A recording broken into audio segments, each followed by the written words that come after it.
В Криму ранок для багатьох кримсько-татарських родин знову почався тривожно. Окупаційні силовики вдерлися до осель 5 кримських татар. Облави відбулися на околицях Севастополя, у селах Ескішулі, Терновка, Айланма, Поворотне, у селі Заланкой, Холмовка, Бахчисарайського району, а також у Васієт, Строганівці, Сімферопольського району. У Строганівці прийшли до 41-річного місцевого імама Раїфа Февзієва. Коли він прокинувся на ранкову молитву, окупаційні силовики вдерлися до його оселі. За словами дружини, вони знайшли те, що самі й підкинули. Из него изъяли только... Сначала проверили все телефоны, планшеты, ноутбуки, но в основном все это детское, на которых они занимаются. Они все перепроверили, забрали только мужской телефон. Остальное все оставили. Забрали, нашли пару книг и литературу, которую сами же подбросили. Подбросили в мои кастрюли, в которых я готовлю. То есть даже на то, что у меня там их не должно было находиться, они мне возмущались, говорит, нашли і всі бачили. На місце обшуку приїхав адвокат Едем Семідляєв. Втім, озброєний ОМОН без пояснень його не пропустив. Подошел к ОМОНу, сообщил, что я адвокат, прибыл для участия в следственных мероприятиях. Однако до настоящего момента, уже 40 минут, меня не пропускают без объяснения причин. Самого Раифа знаю уже больше 20 лет. Могу его характеризовать только с положительной стороны. Окупанти, затримавши імама, повезли його до Сімферополя в окупаційне управління ФСБ.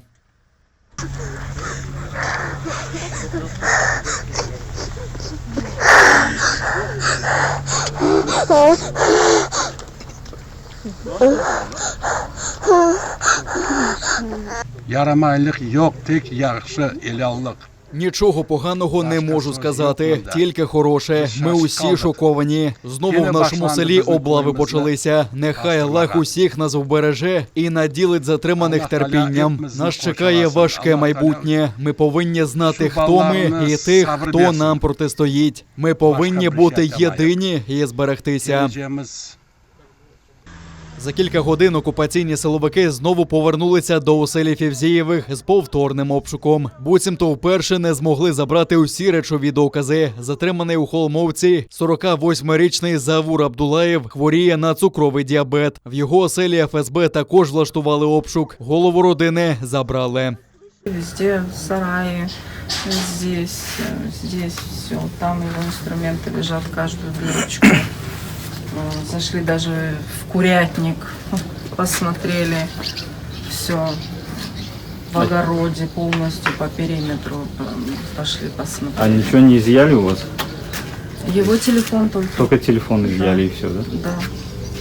Затриманий у селі Поворотне 51-річний Рустем Мурасов вночі повернувся з Ростова-на-Дону. Там напередодні Південний окружний військовий суд Росії засудив 4 кримських татар, затриманих 2 роки тому в Алушті. Їх визнали винними у тероризмі та спробі захоплення влади в Росії через нібито причетність до Хізбут Тахрір. Мурасов їздив підтримати засуджених співвітчизників, а сьогодні прийшли по нього. За словами його матері, під час обшуку вилучили 150 тисяч рублів, 500 доларів та 100 євро. Каже, частина грошей належить знайомим, а частину Рустем отримав напередодні як компенсацію за підтоплений під час повені будинок. На початку 2018 року окупаційні силовики вже намагалися затримати його та його 51-річного приятеля Рустема Таїрова, який також сьогодні був затриманий. Втім, за кілька годин їх відпустили.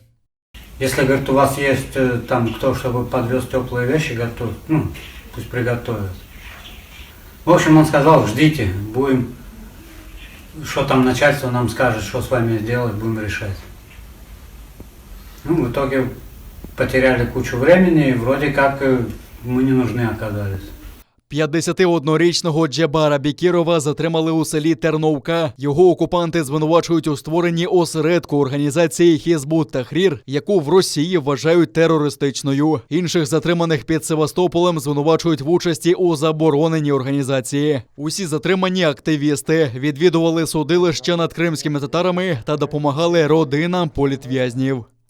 Эти люди никогда не оставались в стороне от тех проблем, которые сегодня есть в народе. Сегодня можно было их увидеть на суде. Завтра эти люди могли делать передачку в СИЗО. Послезавтра эти люди могли участвовать во флешмобе в качестве поддержки, да, политическим заключенным.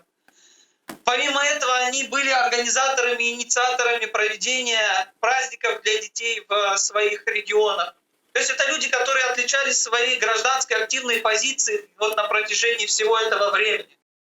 Справи 4 кримських татар розглянув окупаційний суд Севастополя, де планують обрати запобіжний захід. Справу імама Раїфа Фєвзієва має розглянути окупаційний Київський райсуд Сімферополя. Президент України Володимир Зеленський назвав ранішні облави кричущими порушеннями прав людини. Також глава держави закликав відреагувати світову спільноту. У Міністерстві закордонних справ України нову хвилю обшуків пов'язують з самітом Кримської платформи, що відбудеться 23 серпня у Києві. Кажуть, таким чином окупанти хочуть залякати та подавити волю корінного кримсько-татарського народу. В МЗС заявили, що Росія як держава-окупант повинна негайно припинити переслідування. За статтями порушення недоторканності житла та незаконне позбавлення волі прокуратура Криму відкрила кримінальні справи. Застосування Російською Федерацією на тимчасово окупованій території Автономної Республіки Крим та міста Севастополя переслідувань та вчинення воєнних злочинів невідмінно призведе до нового Нюрнберзького процесу для її політичного керівництва, яке приймає подібне рішення. Державні органи України документують усі факти порушень для забезпечення принципу невідворотності покарання за найтяжчі злочини. Російські силовики затримали чоловіка, якого назвали керівником Ялтинського осередку релігійної організації «Свідки Єгови». Його схопили на пропускному пункті Нехотіївка на російсько-українському кордоні у Білгородській області. Окупанти назвали його ідейним лідером і засновником осередку «Свідків Єгови» в Ялті та одразу етапували до Криму. Окупаційний Київський райсуд Сімферополя швидко взяв чоловіка під варту. Окупанти оголосили йому підозру в організації екстремістської діяльності. Від кулі російського снайпера загинув 26-річний боєць бригади імені лицарів зимового походу Артем Мазур. Це третя бойова втрата українського війська цього місяця. Російські окупанти відкривали вогонь поблизу 5 населених пунктів на підступах до Широкиного, Водяного, Золотого 4, Причепилівки та Новомихайлівки. Ворог бив з гранатометів різних систем та кулеметів великого калібру. Сьогодні окупанти застосували артилерію та іншу зброю. Поранено українського воїна. Бійця ушпиталено у задовільному стані. Поблизу Причепилівки противник обстріляв наші позиції зі стрілецької зброї. В напрямку населеного пункту Водяне, що біля Донецька, збройні формування Російської Федерації застосували міномети 120-го калібру. На обстріли ворога підрозділи об'єднаних сил відкривали вогонь у відповідь. Російські окупанти завзято мінують прифронтову територію. Про це повідомляють в українській розвідці. Днями з Росії на окуповані частини Донеччини та Луганщини завезли 10 вантажівок вибухових пристроїв. Це загрожує цивільним жителям прифронтових сіл. Щоправда, чимало окупантів і самі підриваються на власних мінних загородженнях. Протягом минулого тижня здійснювалось інтенсивне мінування прилеглої до лінії зіткнення території мінами ПОМ-2, ПМН-2, МОН, ОЗМ-72, які заборонені міжнародними конвенціями. Мінно-вибухові загородження встановлювалися як засобами дистанційного мінування, так і диверсійно-розвідувальними групами окупантів. Водночас інтенсивне мінування місцевості призводить до втрат серед особового складу підрозділів противника. Рада безпеки ООН закликала до перемовини створення нового уряду в Афганістані. Він повинен бути об'єднаним і багатостороннім, а також включати жінок. Це питання в Раді безпеки ООН обговорювали в понеділок. Вони також закликали негайно припинити насильство і порушення прав людини і дозволити гуманітарний доступ до країни. Раніше до цього закликав і генеральний секретар ООН. Мене особливо турбують повідомлення про зростаючі порушення прав людини по відношенню до жінок та дівчаток Афганістану, які побоюються повернення у найпохмуріші дні. Тим часом президент США вкотре сказав, що не шкодує про своє рішення вивести американських військових з країни. У зверненні до нації Джо Байден пояснив, що Китай і Росія, справжні противники Вашингтона, хотіли б, щоб Сполучені Штати й надалі витрачали мільярди на Афганістан. Додав, що США не братимуть участі у вічних конфліктах та дорікнув афганському війську та уряду. Політичні лідери Афганістану здалися і утекли з країни. Афганські військові падали, іноді навіть не намагаючись боротися. У всякому разі, події минулого тижня підтвердили, що припинення військового втручання США в Афганістані зараз було правильним рішенням. Американські війська не можуть і не повинні боротися і вмирати у війні, в якій афганські сили не бажають боротися за себе. В Афганістані, включаючи столицю, триває хаос після того, як контроль захопив Талібан. У понеділок у центральному міжнародному аеропорту панував хаос. Тисячі людей зібралися там прямо біля терміналів і на злітно-посадкових смугах в надії полетіти з країни. Повідомляється, що там загинуло кілька людей, можливо, у тисняві. Також говорили, що хтось стріляв по натовпу. Відомо, що дехто загинув після того, як люди в паніці стали залізати на літаки, що почали злітати. Дехто падав з висоти вже після зльоту. Зараз людей навколо аеропорту поменшало. Координувати евакуацію почали американські військові та їхні союзники, включаючи Велику Британію та Австралію. Вони намагаються вивезти десятки тисяч афганців, які перебувають у зоні ризику. Серед них ті, хто працював на уряд у вигнанні, а також співпрацював з іноземними силами. Рейси з Кабула призупинено. Зльоту там очікує вже другий український літак, а заблоковані 12 українців, які працювали за індивідуальними військовими контрактами. Напередодні вдалося евакуювати 80 громадян України, Нідерландів, Хорватії, Білорусі та Афганістану. Ми заздалегідь почали шукати можливості евакуації наших громадян. Це сталося, коли ми побачили, що таліби розгорнули повномасштабний наступ.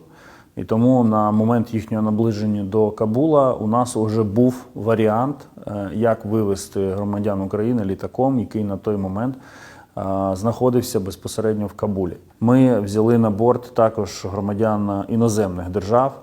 На вулицях Кабула можна побачити талібів на урядових автомобілях. Вони почали вилучати зброю у цивільного населення. Угрупування каже, що людям воно більше не потрібне, оскільки війна завершилася. Талібан оголосив, що жінкам в країні потрібно буде носити хіджаб. Однак обіцяють, що вони зможуть працювати і здобувати освіту. Також стверджують, що помилують усіх держслужбовців і тих, хто співпрацював зі Сполученими Штатами та їх союзниками. Раніше надійшли повідомлення, що афганських військових, які потрапили в полон, розстріляли. Міністр закордонних справ Великої Британії говорить, що його країна буде пильно стежити за ситуацією в Афганістані. Ми будемо вимагати від них дотримуватися своїх зобов'язань і ніколи не дозволимо використовувати Афганістан як плацдарм для терору. Нині в Кабулі залишилося працювати лише 3 дипломатичні місії. Діють посольства Росії, Китаю та Пакистану.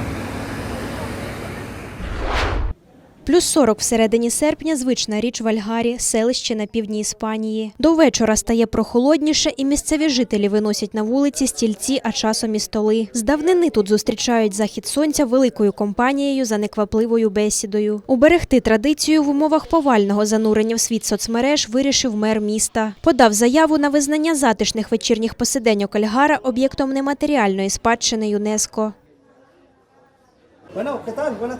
Добрий день, як справи? Перечікуєте спеку? Ми тут на вулиці, милий. Немає ніякої прохолоди, але принаймні ми на повітрі. Добре, тут краще, ніж вдома. Так, звичайно. Хоча у мене будинок новий, мені подобається сидіти тут, бачити людей, багато іноземців, захоплююче. Коли мер Хосе Карлос був маленьким, на вулицю виходили всією сім'єю. Тепер же в основному пенсіонери та діти. Підлітків і молоді все менше. Однак у спільного проведення часу є багато переваг. Це економить електроенергію. У кондиціонері і світлі вечорами немає необхідності, але головне – дарує жителям почуття єднання, не залишаючи шансів самотності. Настав бум соціальних мереж, все під їх владою. Якщо сидіти в них трохи менше, можна знову спілкуватися з людьми лицем до лиця. Я думаю, ми повернемо втрачене, адже це гармонія, веселий настрій і повернення до традицій, а ще це заряджає енергією. Отримання статусу ЮНЕСКО – процедура довга, проте Альгар вже зараз бачить користь. Про південне містечко стали писати національні та іноземні ЗМІ. Селище отримало безкоштовну рекламу. Про нього дізналися від Мадрида до Барселони.